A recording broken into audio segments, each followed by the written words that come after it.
Yeah, today I want make you ask yourself one question before you put money for any crypto project, or before you put money for any coin, or maybe person tell you or you hear about them. I want make you ask yourself one question.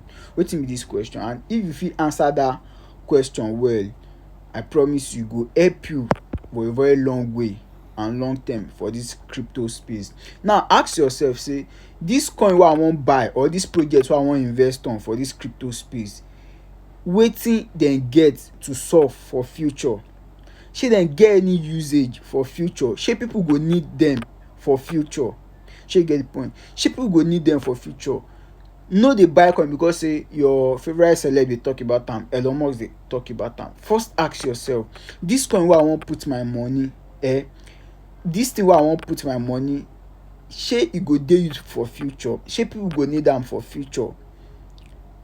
If you no fit answer this question, no buy coin, no invest in crypto. Shey you get the point? But if you fit answer this question, trust me, e go trigger you to go do research. But if you no fit answer this question, just leave crypto space. Na my own advice be that for you.